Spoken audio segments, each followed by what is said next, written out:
நாம் தமிழ்நாட்டில் முருகனுக்கு சூர சம்சாரம் நடத்துகிறோம்.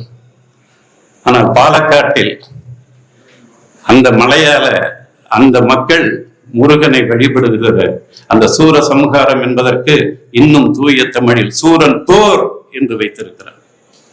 நல்லூர் யாழ்ப்பாணத்திலே சூரன் போர். உங்கள் தமிழ்நாட்டில் உங்கள் இதழ்களில் உங்கள் உரையாடல்களில் சூர சம்ஹாரம். ஒரு தாய்மொழிக்குள் இன்னொரு சொல் போனால் என்ன ஆகும் என்பதை எண்ணி பாருங்கள். பாலை வனம், அதுக்கு ஆங்கிலத்தில் என்ன சொல்லுவீங்க? டெசர்ட். ஒரு அந்நிய சொல் உள்ளே வரும்போது உங்களுக்குள் தவறான பொருள் வருகிறது. டெசர்ட் என்று சொல்லுகிறோம். ஆனால் பொள்ளாச்சிக்கு பக்கத்தில் கேரளாவின் அந்த மாவட்டத்திற்கு பெயர் பாலக்காடு. மலையாளி தமிழும் வைத்திருக்கிறான். தமிழன் தமிழையும் சமஸ்கிருதத்தை வைத்திருக்கிறான். அதெல்லாம் நாம் பாலைவனம் என்கிறோம், டெசர்ட் என்கிறோம். அவன் பாலைக்காடு என்கிறான். ஏன்? வெப்பாலை என்ற ஒரு மரம் அதிகமாக விளைகிற நிலம் என்பதால் அவன் பாலைக்காடு பாலக்காடு என்று அவன் தமிழில் உச்சரிக்கிறான்.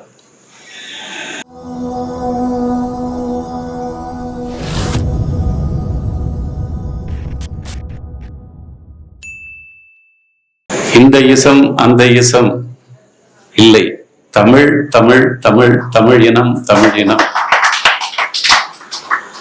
அதற்காக அவர் புத்தக கண்காட்சிகளில் தேடிய புத்தகங்களை விட பழைய புத்தக கடைகளில் தேடிய புத்தகங்கள் தான் அதிகம்.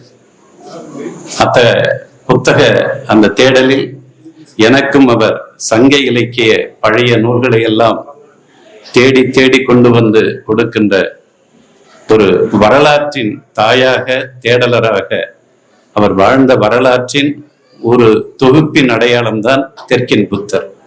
இன்னும் அவர் செய்ய வேண்டிய கடமைகள் அவருடைய தேடலில் அவர் அவ்வளவு வைத்திருக்கிறார். இந்த பழைய நூல்களை தேடுகிற அந்த வாழ்க்கை தமிழர்களுக்கு இன்றும் தேவையாக இருக்கிறது. என்னை நீங்கள் எல்லாம் அறிவு மதி என்கிறீர்கள். ஆனால் சிலர் என்னை அறிவு கெட்ட மதி என்று சொல்லிக் கொண்டிருக்கிறார்கள். எனக்கு அதுதான் பிடிக்கிறது. நான் அறிவு கெட்ட மதி என்பதுதான் எனக்கு பிடிக்கிறது.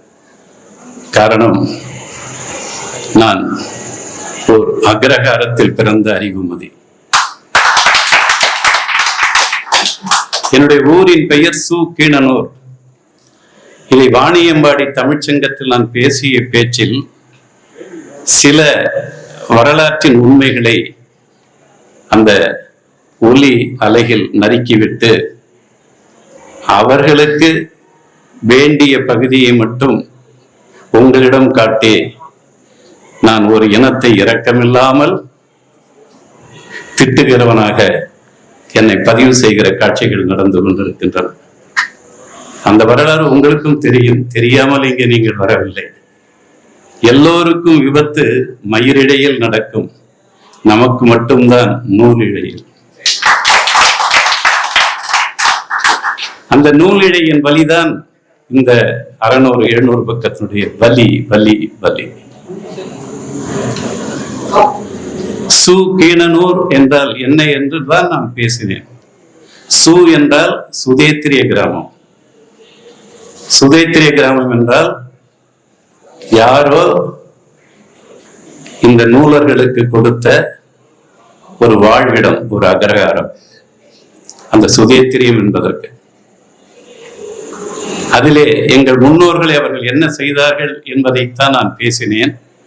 ஆனால் அதற்கு முன்னதாக சில நிகழ்வுகளை உங்களுக்கு படிக்கிறேன். நூலிழையில் என்ன என்ன நடந்தது என்பதை அவர்கள் கண்முன்னே கீழ் சாதியினர் பட்டால் தீட்டு. கண்ணிலே படக்கூடாது. பறையர்கள் என்றால் தொட்டால் தீட்டு, சாணார்கள் என்றால் பார்த்தாலே தீட்டு. நான் பாரதி ராஜா அவர்களிடம் பணியாற்றிய பொழுது மானாபுரநல்லூர் என்று பொருணை ஆற்றின் கரையில் படப்பிடிப்பு. அப்போது ஒரு வயதான அம்மா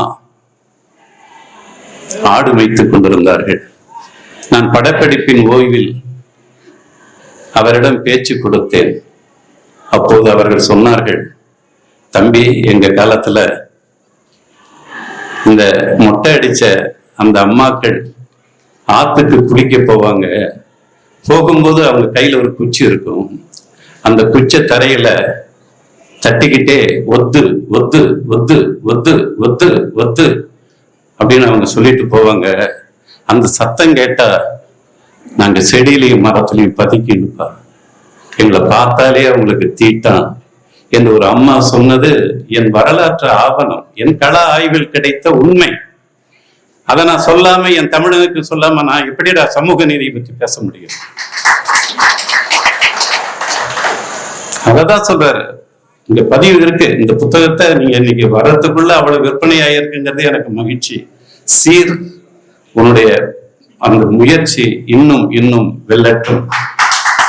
இது தமிழில் மட்டுமல்ல, கேரளாவிலும் மலையாளத்திலும் மொழிபெயர்க்கப்பட்டு அங்கும் இன்னும் அந்த மூளைகளுக்குள் அந்த அறத்தை மனிதர்கள் மட்டுமல்ல, மக்கள்கள் மட்டுமல்ல, அனைத்து உயிர்களும் நம் உடன் பிறந்தார்கள் என்ற நம்முடைய அந்த வலிமை மிக்க தமிழ் அறத்தை உலகத்திற்கு கொடுக்க பிறந்த நூல்தான் இந்த தெற்கின் புத்தர்.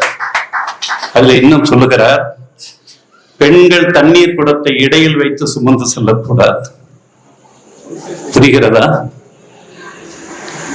இப்படி தூக்கிட்டு போகணும், இடுப்புல வைக்க கூடாது.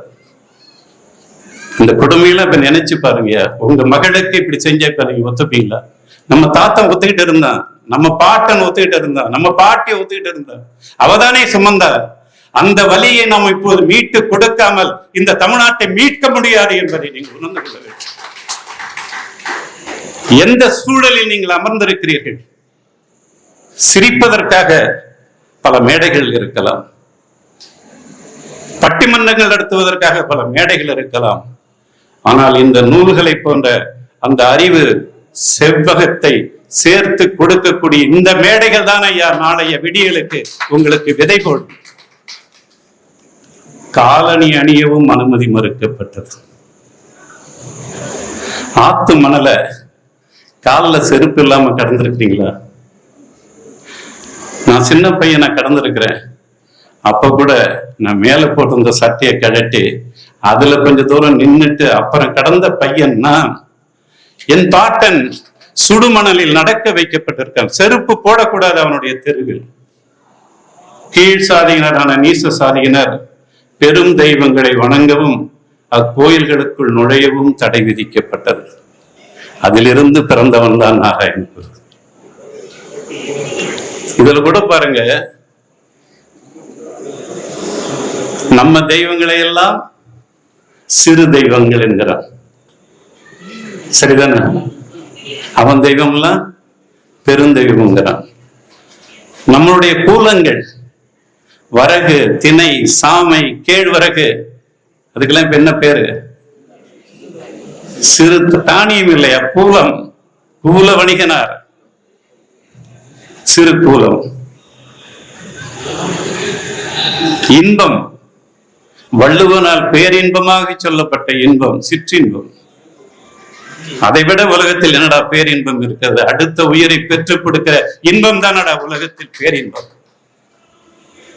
நம்ம மனசுக்குள்ள, மூளைக்குள்ள நம்முடைய அனைத்து சொற்களையும் அழித்து நொறுக்கி விட்டான். பாலைவனம், ஒரு தாய்மொழிக்குள் இன்னொரு சொல் போனால் என்ன ஆகும் என்பதை எண்ணி பாருங்கள். பாலை வனம், அதுக்கு ஆங்கிலத்தில் என்ன சொல்லுவீங்க? டெசர்ட். ஒரு அந்நிய சொல் உள்ளே வரும்போது உங்களுக்குள் தவறான பொருள் வருகிறது. டெசர்ட் என்று சொல்லுகிறோம். ஆனால் பொள்ளாச்சிக்கு பக்கத்தில் கேரளாவின் அந்த மாவட்டத்திற்கு பெயர் பாலக்காடு. மலையாளி தமிழும் வைத்திருக்கிறான். தமிழன் தமிழையும் சமஸ்கிருதத்தை வைத்திருக்கிறான். அதெல்லாம் நாம் பாலைவனம் என்கிறோம், டெசர்ட் என்கிறோம். அவன் பாலைக்காடு என்கிறான். ஏன்? வெப்பாலை என்ற ஒரு மரம் அதிகமாக விளைகிற நிலம் என்பதால் அவன் பாலைக்காடு, பாலக்காடு என்று அவன் தமிழில் உச்சரிக்கிறான். நாம் தமிழ்நாட்டில் முருகனுக்கு சூர சம்சாரம் நடத்துகிறோம்.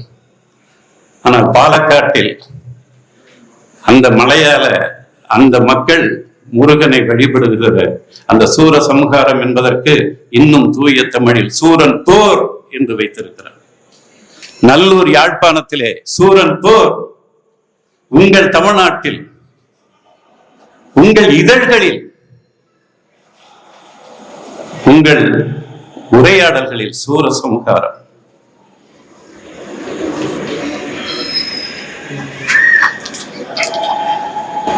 கனமழை பெய்யும் போது குடை பிடிக்கக்கூடாது. யார்? நீர் நிரம்பிய குளத்தில். இந்த கொடுமையெல்லாம் கேளுங்க, நடந்தது. அவர் ஒன்னும் பொய் சொல்லல, அவ்வளவு ஆதாரங்களை சேகரித்திருக்கிறார். இந்த காட்சியை பாருங்க. நீர் நிரம்பிய குளத்தில் உடைப்பு ஏற்பட்டால் அது குற்றம், தெய்வ குற்றம் என்று அறிவித்து தாழ்த்தப்பட்ட அடிமைகளை குளத்தில் உடைப்பெடுத்த இடத்தில் உயிரோடு போட்டு மூடி இருக்கிறார்கள். விடலாம் அவனுங்க. நடந்த உண்மை ஐயா, கேரளத்திலும் தமிழ்நாட்டிலும் நடந்த உண்மை. என் உயிருக்கினிய விஜயகுமார் வந்திருக்கிறார். தமிழோசை சயா மரணதையில் என்ற ஒரு நூலை பதிப்பித்திருக்கிறார். மலேசியாவில் ஜப்பானியர்களால் கொண்டு செல்லப்பட்ட தமிழர்கள் என்ன பாடுபட்டார்கள் என்ற வழியை அந்த நூல் சொல்லுகிறது. ஒரு 90 வயது மலேசிய ஒரு தமிழர் எனக்கு சொன்ன ஒரு காட்சி. ஒரு சிறு தவறு செய்து விட்டார் ஒரு தமிழன். அவனை இங்கே நிற்க வைத்து விட்டு ஒரு மேசைக்கு அருகே ஒரு ஜப்பானியர் நிற்பாராம். இவரை கண்ணை கட்டி கண்டாணி, நீ ஓடி பிழைத்துக்குள் என்று நெட்டி தள்ளுவாராம். அவன் வேகமாக ஓடுவானாம். ஜப்பான்காரன் கையில் வாள் வைத்து என் தமிழன் கழுத்தை சீவுவானாம். உடல் ஓடிக்கொண்டே இருக்குமாம். என் தமிழன் தலை நம்முடைய சிறுதெய்வ கோயில்களில் வெட்டப்பட்டு துடிப்பதை போல் துடித்துக் கொண்டு கிடக்கும். சயா மரண ரயிலை தாங்கி படியுங்கள். உடைப்பு எடுத்துதான் அது மன்னனுக்கு தெய்வ குற்றமாம். அதற்கு என் மக்களை உடைப்பெடுத்த இடத்தில் போட்டு உயிர் நீக்கி அடைப்பு அடைத்த வலி இந்த நூலில் இருக்கிறது. ஒரு மன்னருக்கு இடர் ஏற்பட்ட போது தெய்வ குற்றம் காரணம் என அறிவித்து அதை போக்க பரிகாரமாக தாழ்த்தப்பட்ட சமூக குழந்தையின் 15 பேரை பலி கொடுக்க வேண்டும். உள்ள வாங்குறீங்களா?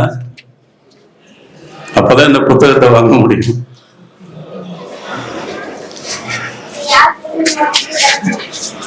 ஒரு சமயம் தாளக்குடி ஊரில் மேலாடை அணிந்ததற்காக சாம்பவர் எனக்குழு பெண் மாடத்தியை மாட்டுக்கு பதிலாக தங்கள் வயல்களில் கலப்பையில் பூட்டி உழுது சித்திரவதை செய்து கொன்றனர். நினைச்சு பார்க்க முடியுதா? இதே கதையைத்தான் நானும் சொன்னேன். என்னுடைய ஊரில் அந்த அக்ரஹாரத்துக்காரர்களுக்கு பணிவிடை செய்வதற்காகத்தான் மிகவும் பிற்படுத்தப்பட்டவர்களாகவும் தாழ்த்தப்பட்டவர்களாகவும் இருந்த எங்கள் வாழ்க்கை அவர்களுக்கு சேவை செய்வதாக எங்கள் பாட்டன் பாட்டிகள் அவர்களுக்கு ஏரோட்டி கொடுத்து காலில் செருப்பு இல்லாமல் ஆடு மாடு மேய்த்து அவர்களுக்கு நெய் போட்டு பருப்பு போட்டு சாப்பிடுகிற வாழ்க்கைக்கு துணையாக இருந்தவர்கள் தான் எங்கள் பாட்டன் பாட்டிகள். என் ஊரில் அவர்கள் சொன்ன அதே வரலாறு. இங்கே என் தாய் நுகத்தடியில் மாட்டுக்கு பதிலாக கட்டி ஓட்டினார்கள். என் ஊரில் சிறு தவறு செய்து விட்டார் இந்த தாழ்த்தப்பட்ட மிகவும் பிற்படுத்தப்பட்ட மக்களில் யாராவது ஒருவர் அந்த நுகத்தடியையே முதுகில் வைத்து கைகளை இப்படி வைத்து கட்டி காலை பிணைத்து கட்டி சுடுமணலில் கொதிக்க சுடுகிற மணலில் அவர்களை போட்டு 4 மணி நேரம் 5 மணி நேரம் அந்த சுடுமணலில் போட்டு வேக வைப்பார்கள். அதற்கு அன்றைக்கு பெயர் உழைப்பாரி. சிறு தவறு செய்தால் காலால் கிண்ணி போடுவது, கிண்ணி என்றால் வட்டம் போடுவது, அந்த வட்டத்திற்குள் அந்த குற்றம் செய்தவன் நிற்க வேண்டுமா? அதிலிருந்து கொஞ்சம் மயக்க வந்து கொஞ்சம் வெளியே வந்து விட்டால் கூட சாட்டை கடியால் அடித்து, இந்த வழிகளைத்தான் நான் அந்த மேடையில் பேசினேன். இப்பொழுது போன ஆண்டு ஒரு 70-80 ஆண்டுகளுக்கு முன்னால் போன அந்த நூலோர்களுடைய உறவினர்கள் தங்களுடைய பேர குழந்தைகள், பேத்தி குழந்தைகளை எல்லாம் அழைத்து வந்து எங்களுடைய அம்மன் கோயிலுக்கு முன்னால், இதுதான் நாம் வாழ்ந்த ஊர், இதுதான் நாம் குளித்த மணிமுத்தா நதி என்று காட்டிவிட்டு போன படங்களை நான் வைத்திருக்கிறேன். அறிவுமதி பெரியாரின் பிள்ளை, அம்பேத்கரின் பிள்ளை, மார்க்ஸ் ஏங்கல்ஸின் பிள்ளை. நான் எதற்கு பொய் சொல்ல வேண்டும்? என் மண்ணில் நடந்த வரலாற்றை நான் பேசவில்லை என்றால் நான் எதற்கடா கவிஞன்? நான் எதற்கடா மேடையில் ஒலி வாங்கி முன் என்று நான் பேச வேண்டும்? அத்தனை சோகங்கள். என் ஊரு சுதேத்திரிய கிராமம் சொன்னேன். இது நான் சொல்லுவது பொய்யாக இருக்கலாம், ஆனால் காலச்சுவடு பதிப்பகம் இங்கே இருக்கலாம், நற்றினையில் கூட இருக்கலாம். ஐயா தமிழ் தாத்தா ஊவேசா அவர்கள் எழுதிய என் சரிதை என்ற நூல் தயவு செய்து படியுங்கள். முதல் அத்தியாயம் என் ஊர். எழுதுறாரு, தஞ்சாவூர்ல இருக்கிற ஒரு மன்னர் தன்னுடைய மக்களை பார்க்க சில ஊர்களுக்கு வருகிறார். ஒரு 4-5 ஊர்களை பார்த்து விட்டார். அடுத்து மதியம் உச்சி வெயில். அவர் ஒரு இடத்தில் அமர்ந்து ஓய்வெடுக்கிறார். பசிக்கிறது. உணவு பரிமாற சொல்லுகிறார். பரிமாறுகிறார். சாப்பிட்டு விட்டார். அப்போதுதான் ஒரு பார்ப்பனர் வருகிறார். நல்ல சாப்பாடு ஐயரே என்று மன்னன் சொல்லுகிறார். சாப்பிட்டீங்களா? ஏன் இல்லை, இன்னைக்கு சனிக்கிழமை, ஒரு பொழுது விரதம் இருக்கணுமே, நீங்க சாப்பிட்டுட்டீங்களே மன்னா அப்படிங்கிறாரு. ஐயோ, அரண்மனையில இருந்தா சொல்லியிருப்பாங்கய்யா, இங்க நீ இப்ப வந்து சொல்றியே, இதுக்கு ஏதாவது பரிகாரம் இருக்கா என்று கேட்கிறார். அந்த நூலார் அறிவில் சிறந்தவர்கள் அல்லவா, என்ன சொல்கிறார் தெரியுமா? மன்னா, நீ ஒரு பொழுது உணவு சாப்பிட்டாயே, இந்த இடத்தில் 64 கல் கட்டிடங்களை கட்டு, அதுல இந்த சொத்துப்பட்டில் இருக்கிற பிராமணர்களை எல்லாம் அழைத்து வந்து ஒரு அக்ரஹாரத்தை உருவாக்கு, அவனுக்கு 1000-2000 ஏக்கர் இங்கே எழுதி வை, இந்த சூத்திர பசங்க இருக்காங்கல்ல அவங்க எல்லாம் கொண்டு வந்து அவனுக்காக உழைக்க வை, அந்த ஒரு பொழுது நீ சாப்பிட்டதற்கு பரிகாரம் வந்துவிடும் என்று சொல்றார். அப்படி மன்னன் கொடுத்த, பார்ப்பனர்களுக்கு கொடுத்த ஊரின் பெயர்தான், நான் பிறந்த ஊரின் பெயர்தான் என்று என் தமிழ் தாத்தா ஊவேசா சொல்கிறார். அந்த ஊரின் பெயர் உத்தமதானபுரம்.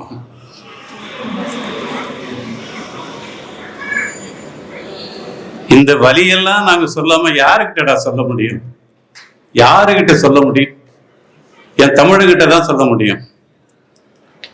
அவனுக்கு இத்தகைய அரசியல் அறிவை ஊட்டாமல் நாங்கள் என்ன இந்த மண்ணுக்காகவே உழைக்கிற பிரபாகரனை சாகடிக்க வேண்டும்? ஒற்றுமை இல்லாமல்.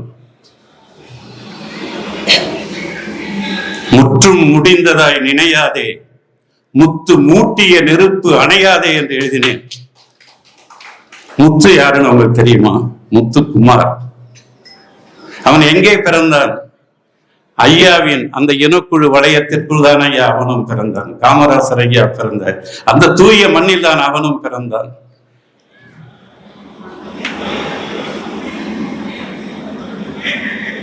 இன்னும் அந்த தோல் சீலை வரலாறு எல்லாம் ஐயா வழி சுமந்து சொல்லணும். அதெல்லாம்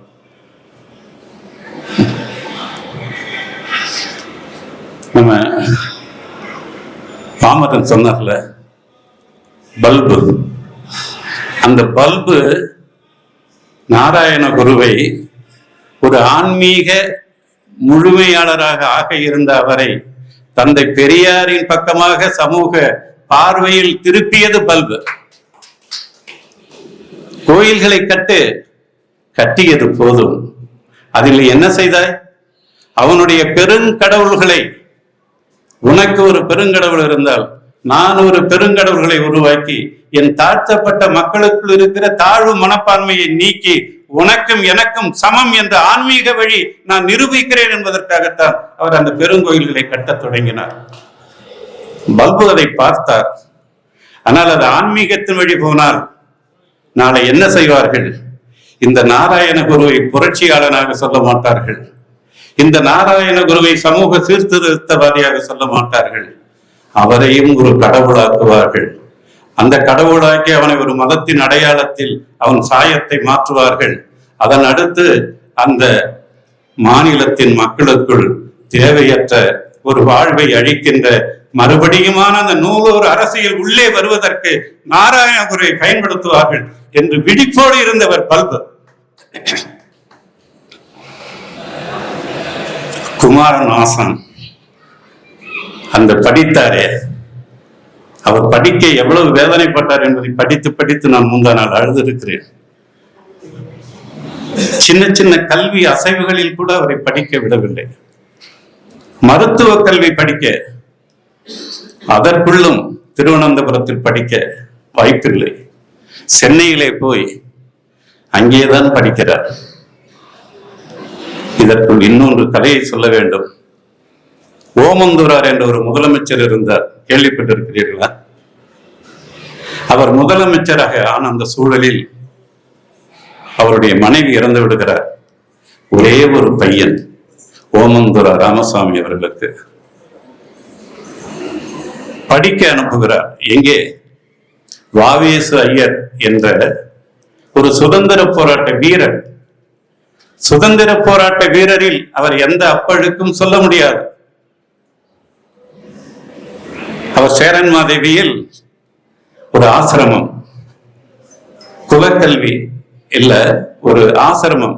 அந்த ஆசிரமத்துக்கு பேரு தமிழ் குருகுலம், தமிழ் குருகுலம். அந்த குருகுலத்தில் போய் யாரு? முதலமைச்சருடைய மகன் போய் சேர்ந்திருக்கிறார். ஒரு கொஞ்ச நாட்களுக்கு பிறகு மகன் அப்பா கிட்ட வர்றாரு, எனக்கு அங்க படிக்க விருப்பம் இல்லப்பாங்கிற. ஏப்பா?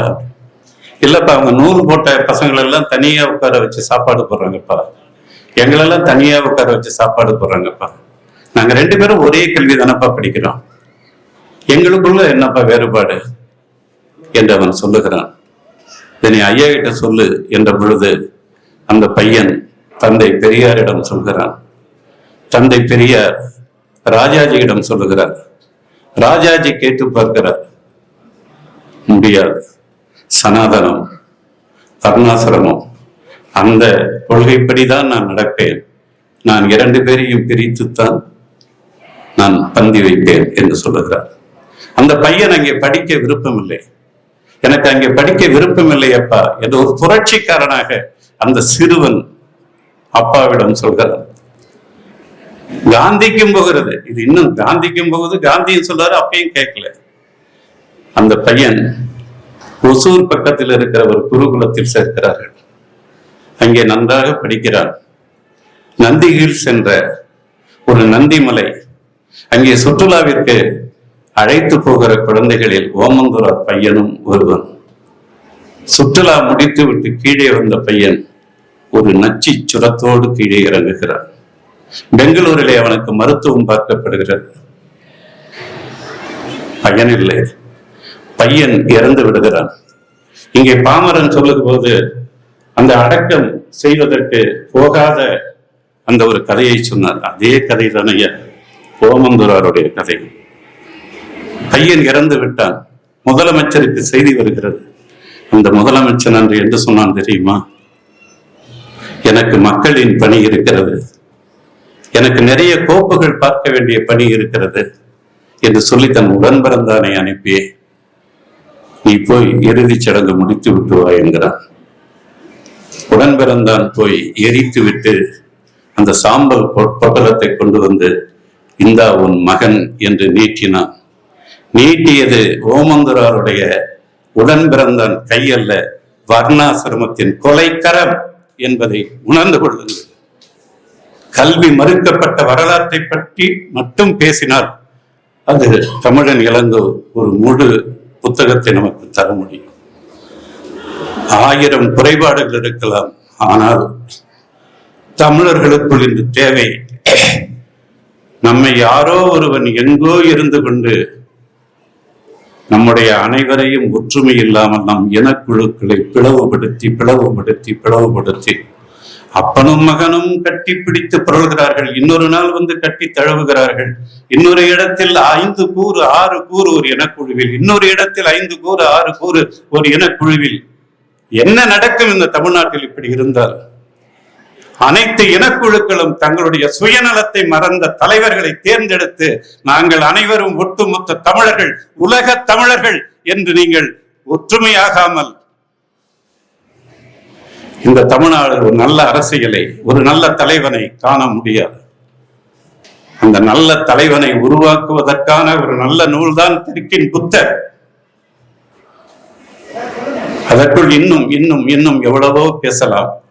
ஆனால் நீண்ட நேரமாக வைகுண்டர் ஐயா காத்திருக்கிறார். அவருடைய புரட்சி தமிழை நாம் கேட்க இருக்கிறோம். பல்வேறு வகையான பொது தலைவர்கள் இவர்கள் எல்லாம். இத்தகைய பொது தலைவர்களை நாம் ஒன்று கூட்டி அனைத்து அரசியல் பேசுகிற தலைவர்களையும் ஒரு இடத்தில் அமர வைத்து இந்த தமிழர்களை வீணாக்குகிற அரசியலை நிறுத்துங்கள் ஐயா என்று சொல்ல வேண்டிய தகுதி ஐயா அவர்களுக்கு இருக்குது. நம்ம சாந்தலிங்க அடிகளாருக்கு இருக்கிறது. எனவே தாழ்த்தப்பட்டவன் யாரால் தாழ்த்தப்பட்டவன்?